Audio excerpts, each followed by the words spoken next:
I'm Jonathan with Valorous Restoration Marketing, and today I've got the pleasure of talking with Ted Brummel from SERVPRO Grand Rapids. Ted, tell me just a little bit about SERVPRO. I know it's SERVPRO South, Northwest Grand Rapids, and the franchise areas that you and Randy run, but tell me just a little bit about SERVPRO, and for people that are watching that may not be familiar, what do you guys do? So ServPro is a franchise system. We own three franchises within that system. It's a nationwide system. We also are in Canada at this point. So we own Northwest Grand Rapids, Southwest Grand Rapids, and Southeast Grand Rapids. And within that system, we are a restoration company. So we do damage mitigation is another word that people use for it, damage restoration. If somebody has a water damage in their house, which is the most common disaster as it were to happen, they would call us. We would come out, assess things, dry things out, remove what needs to be removed as far as materials, and get them back to where they can have things put back together. The other side of restoration, once somebody has a fire or water and they have a cleanup company like ServPro come in, is the repair side and putting things back together. And we do also offer that service. And even in times when people will use someone else for repairs, we'll help coordinate that and get them ready for those repairs. Awesome. Well, I appreciate you sharing that with me. Ted, as we take a look at the restoration business, I know that you and Randy actually purchased an ongoing franchise a while back and took over. One of the things you were sharing with me recently is some of the growth that you guys have experienced in the marketplace since that happened. Can you tell me some of the things that you guys have implemented as a company to help reach out to the community and let them know you're there that's resulted in that increase in business? Yeah, so we've done multiple different things to get out there who we were. Everybody kind of knew the green trucks, but they didn't necessarily know ServPro of South and Northwest Grand Rapids. From a standpoint of with the insurance companies, they knew who we were. A lot of your homeowners didn't necessarily know who we were. A lot of even people in the different industries that would refer us didn't know who we were. So one of the big things we started with was making sure we had a full-time sales staff that was equipped to do what they needed to do, that was always out on the road, not half working on jobs and then half trying to sell. Rather, they're dedicated 100% to referrals, to growing their book of business, to relationship building. That was a big part of what we've done. The other thing we've also done is, as we have added technicians and added crew, we did it without necessarily having the work, knowing that we could get the work and knowing that the work was coming. And that allowed us to better train them, allowed us to spend more time training them. And we've also empowered them, our crew leaders, as long as they can justify what they're doing. And that's what we'll always tell them is, if they call me with a question about, should I tear out this floor? Should I open up this wall? The first thing I'll say is, well, how do we justify it? And what's our justification? And they basically explain to me why they need to tear it out rather than me just saying yes or no. So we've really empowered them to make decisions, and they've done a really nice job of jumping on board with that and taking ownership in what they do. And then just from an overall aspect, when it comes to follow through, when it comes to making sure that we're not just going into somebody's house, cleaning things up and then leaving, and then they're left wondering, okay, now what do I do? A lot of coordination from our office staff, from our project managers, to take them all the way to the point where everything is done. They're back to where things were before the disaster, and not just left in the middle of the disaster. Well, that's certainly a big deal. I can imagine that with a lot of your customers, they're not necessarily familiar with what to do when they've got a situation, whether it be water damage or fires, smoke, biological, anything like that.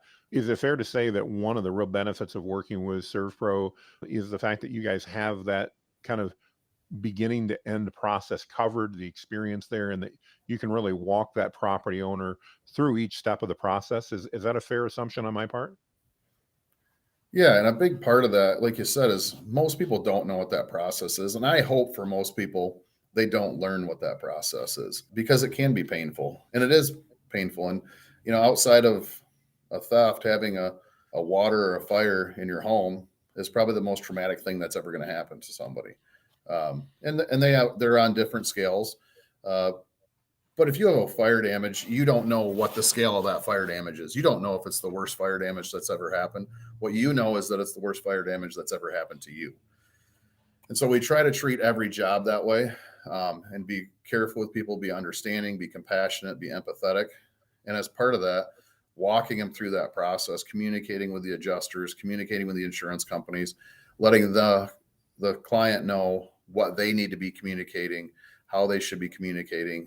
I once had a customer tell me that if I just did what I said I was going to do, when I said I was going to do it, I would be better than 90% of the restoration companies out there. And I've always taken that to heart. We do what we say we're going to do when we say we're going to do it. And we have a sense of urgency when it comes to that. So when you have a damage like that, most people, outside of calling their insurance company, there's even clients that don't even know who their insurance company is.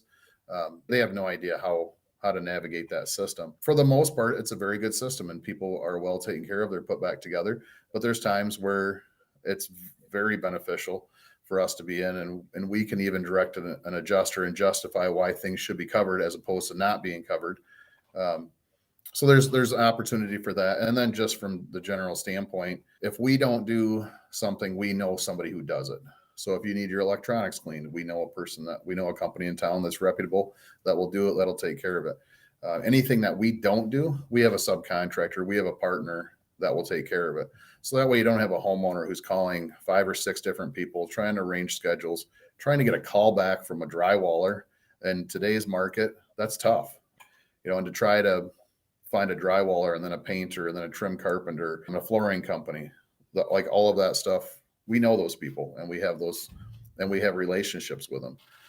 So we can really help somebody go from, I don't know what to do, to now things are finished and here's all of the steps. Here's the process that needs to happen to get us to our end result. Well, I've certainly got to believe that those relationships are part of the value that you're bringing to the table, because as you mentioned, if I'm trying to find somebody in this marketplace, I may not have any luck doing it, let alone if I know who to call. But not only do you guys know who to call, but you've got those relationships and are bringing them regular work. So you're going to get their attention probably faster, which means your customers' jobs are therefore going to get taken care of faster and in a more timely manner. So I can see that being just a huge value. Ted, talk to me a little bit about, from your perspective as a part of a franchise system as opposed to an independent, what are some of the benefits that come to your customers by engaging with SERVPRO of South Northwest Grand Rapids as opposed to engaging with an independent?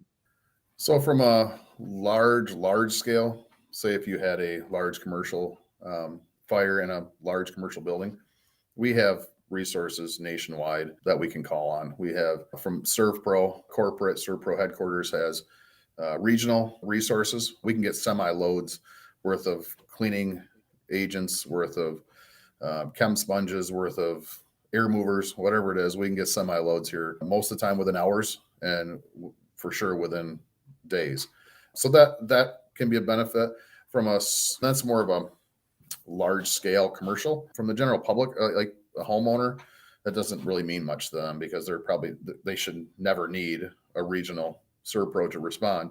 They're looking for us to respond, and where that benefits them and where the size and the franchise system benefits them is the resources that we're given from our corporate headquarters.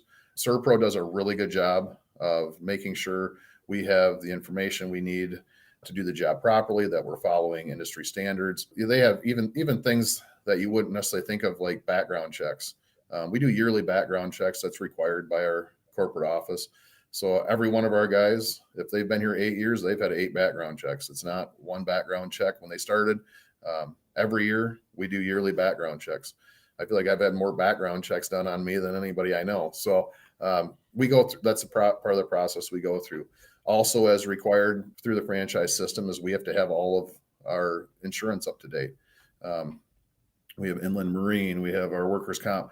There's not, if we're a month away from that expiring, we're starting to get alerts from our corporate system saying, hey, you need to get us the new certificate of insurance for this insurance or that insurance. And actually our corporate office provides us with some insurance as well that's not readily available.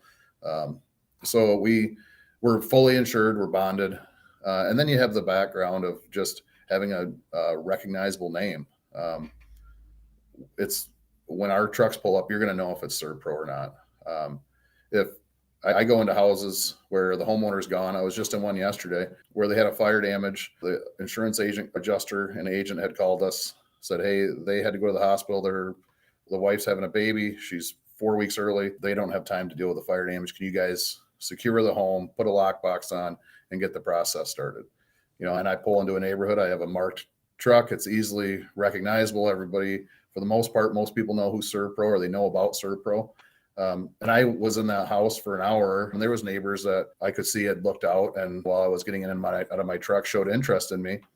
But it's a recognizable enough name that people know that I'm supposed to be there, and I'm not just some random person showing up at a fire damage hoping to find something. So the name recognition helps a lot too, and we do.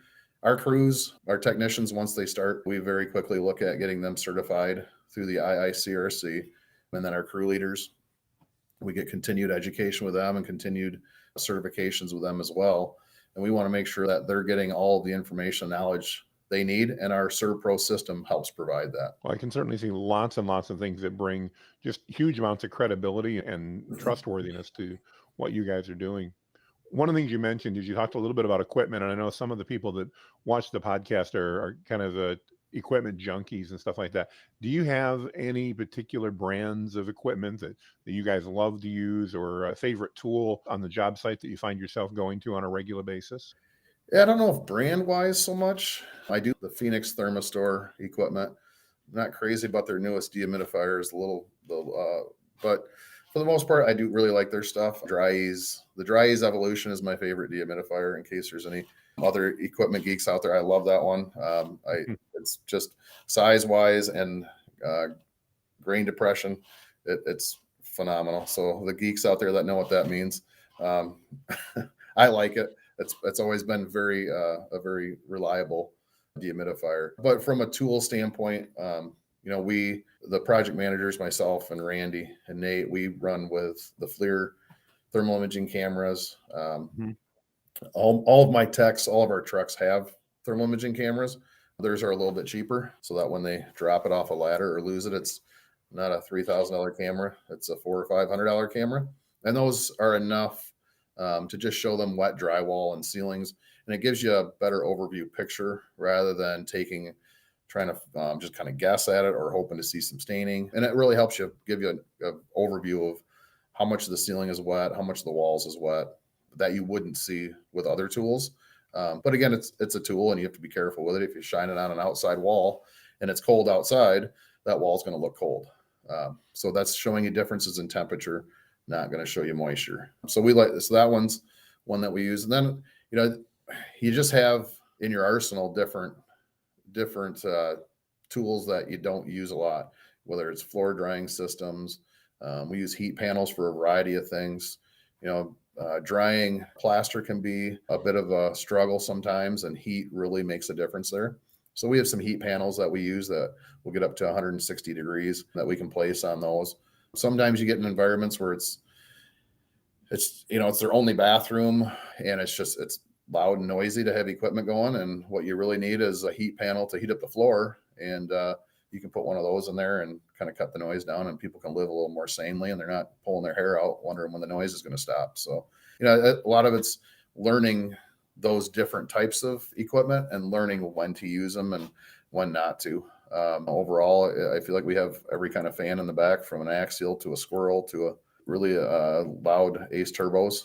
We have the thermal air movers that every once in a while are great to use on insulated walls that are putting out thermal temperature as well. It looks like an octopus going into the wall.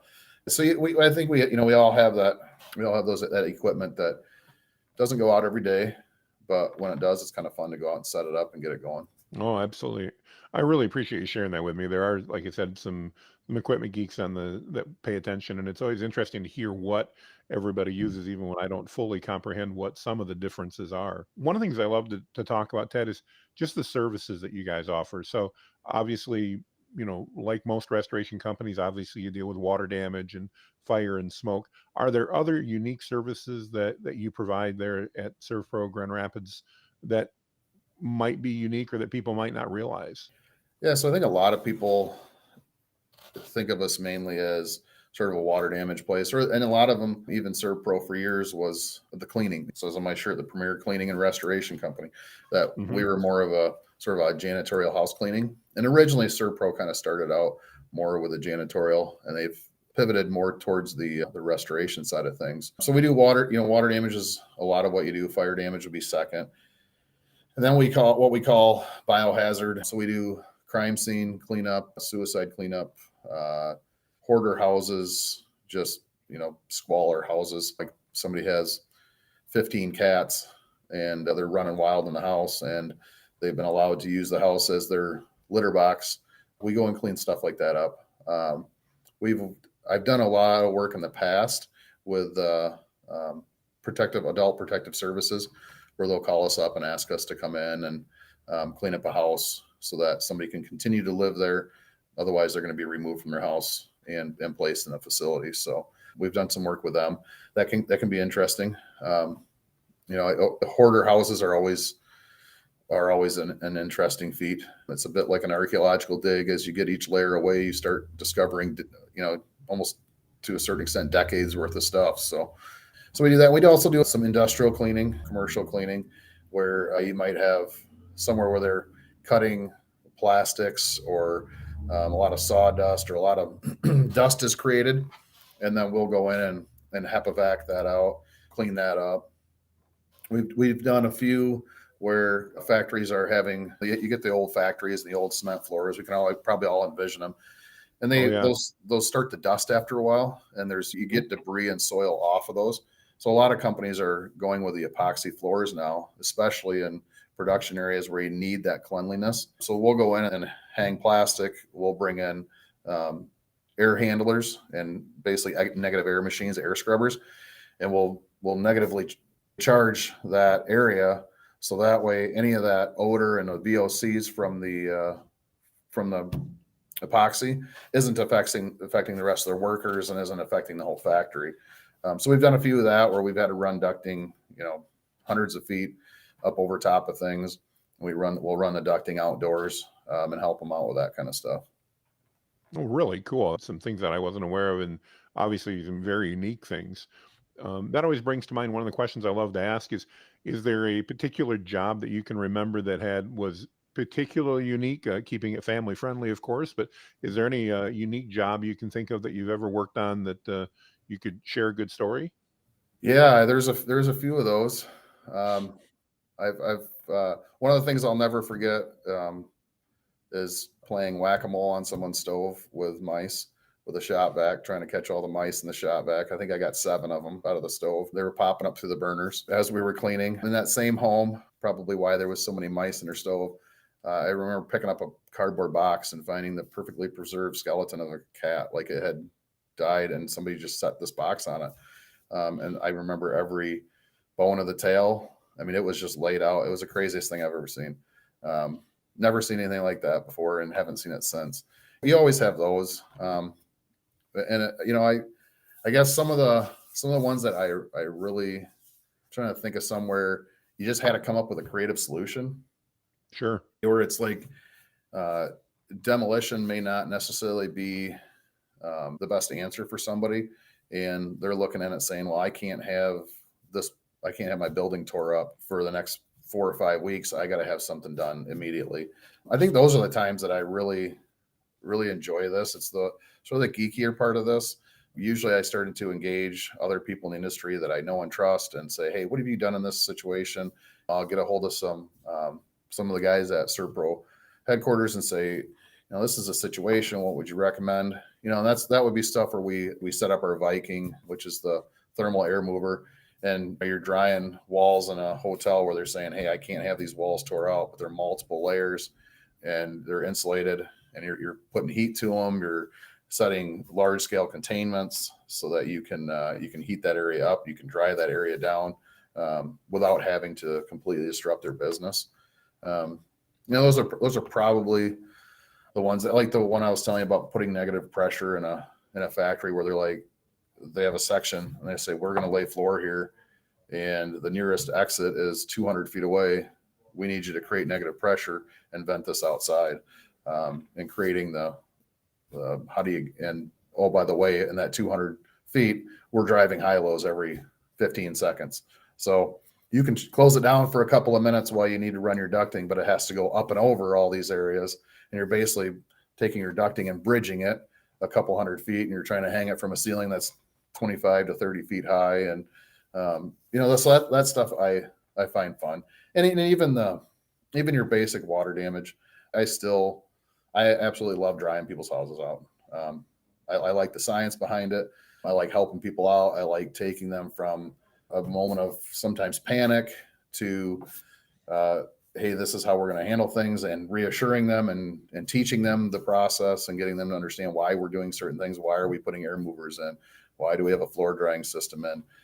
And walking them through that process and really educating them on why it is we're doing everything. It's not just loud, noisy, hot equipment coming in here, but there's a real reason for it. And we're trying to prevent mold. We're trying to get their house dried out so that we don't have warping and other issues with some of the wood products. So getting them to kind of understand and buy into the process and understand that it's necessary. Well, I don't want to make anybody's house hot and noisy, but a lot of times Sure. I do. It's sort of the thing we can't control. But understanding why that's happening that way. Oh, great share, good stories, and I can definitely hear that passion that you've got for what you do, which is, of course, amazing because I think that always is one of the things that makes us great at what we're doing is if we can be passionate about it. So I really appreciate that share. I know I've also had the privilege of meeting a number of people on your team, and you guys have got just some amazing team members as well. One of the things I know that a lot of business owners are always asking, Ted, is how do you find those team members and how do you get them to stay? Any tips or thoughts on how you guys have been successful at finding and keeping those great team players? Most of the guys have come to us through word of mouth. But we've also, and we've got a few through temp services where they just, and you're kind of finding the diamond in the rough. A lot of them are referrals from people who work here. It's tough. I have way more work than I have people. So I would continue to take people. I would hire somebody who came in. Obviously they go through the vetting system or vetting Sure, program, sure. and they have to pass a background checks and different things like that. But yeah, it's not. I don't know if there's any real science. We try to treat our employees as equals. And when people say, "Oh, does so and so work for you?" I don't like that term. We work together. Nobody works for me. And I don't want them to feel that they have to work for me. I want them to feel that we work together. So a big push for us is we work together. And restoration was a lot of times seen by people as just, it's a stopping point. I'll do it for a couple of years, and then I'm moving somewhere else. It's a job. And we've very much made this a career. We've changed a lot of the benefits that we give, from offering health insurance and vision and dental to offering a simple IRA retirement program with 3% match, paid time off, increased paid time off. And one of the other things we do is when the business does well, which it has been doing well, is we give that to our employees and we reward them. I don't promise bonuses to anybody, but when the business does well, and when Ted and Randy say, "Hey, maybe we should take something out of the business," the first thing we do is give to the employees, and we say, "How much are we going to give to everybody else?" Because there's only at some point you make enough money, and it's much better from my standpoint to give it to them and change their family tree and help them out than for me to take extra. I have enough. I don't need more. So I really enjoy sharing with them, and I really enjoy working together. We are a team. We've gone through, there's a book, the 17 laws of teamwork. We go through that on a regular basis, and we stress that we are a team. And when our guys are out and they need help, we all pitch in and we help. If guys are out after hours and they call for help, we get them help. So that would be the biggest part for us, I think, is creating a team and constantly trying to be better. Quality of work is a big deal for us, and we don't get mad over the small stuff over guys. Guys make mistakes. Rather than making them feel small for making a mistake, I would much rather use it as a teaching moment to say, hey, this is why this was a mistake. This is what you should do next time. Um, I mean, we just had a guy, he lost his monitoring kit, which has the thermal imaging camera. I mean, it's you're talking several $1,000s worth of stuff, and he's beating himself up about it way more than we are. And he spent more time trying to find it. He doesn't. We just don't. It just disappeared. It probably fell off a truck or something. But he's beating himself up more than we are over it. Not that we want them losing stuff like that, but I'm not. Sure. That's not. He's a great employee, and he's a great team member, and he works with everybody and does a great job. I'm not gonna lose somebody over something small like that. So Definitely see it with your team. You guys have got a lot of quality people, and like everybody I've met has been quality and super impressive. So whatever you guys are doing, it's working well. Well, I really appreciate the answers there. One of the other things we love to do, and this is totally random, and I didn't warn you this was coming, but we love just to ask a totally random question. I actually use a random question generator online just to add a little interest to the podcast. So the random question I've got for you today, Ted, is if you had to swap lives with someone famous, who would you choose? So someone famous who's currently living. Oh, I don't care if they're living or not. We can be as broad as we want. We can interpret the question anyway. But anybody you can think that would be famous, if you had to, you didn't have a choice. You had to swap a life with somebody. Anybody that you can think that would come to mind that you might pick? Famous. I don't know that I would want to be famous. I can relate with you there. Absolutely. I guess if I was going to do it, would probably be more with somebody who's historically famous, like a former president or something. I don't know. George W. Bush seems like he's having a lot of fun. Yeah, it's a good way to look at it. Absolutely. He seems like he's had a pretty good life. I think he's been the butt of a joke, but he seems to have a really good sense of humor about it. I don't know. I definitely would not want to be famous. I would never want to be famous. Yeah, I think that comes with its own downside, but absolutely. Yeah, I don't know. I think fair enough. I'm pretty happy as Ted Brummel. I don't know. When it popped up as the random question, I thought to myself, well, this is kind of a tough one because much like you, I don't have any desire to be famous. In fact, I'd want to avoid that. So yeah, that's a tough one. Well, Ted, I really appreciate your time today and sharing more about SERVPRO Grand Rapids and what you're doing in the South and Northwest franchises there, how you take care of people and all that. Is there anything else you'd like to share before we call it a day? No, I appreciate the opportunity. And I love this industry. I love what we do. I love helping people. And I hope everybody else that works for a restoration company or owns one out there that may see or hear this has that same passion of just get out there and help people, be a hero every day. That's what we get. We get a chance to do that. And we're not just ordinary people because we decide to do something that most people won't do. We're extraordinary people doing something that's extraordinary. So, in the world of restoration, if you're out there helping people from your heart, you're a hero. Great advice and a great perspective that is definitely shown as I've chatted with you today. So again, thank you so much for your time. We appreciate you and appreciate your time and what you're doing in the community. Have a wonderful day. Thank you, John.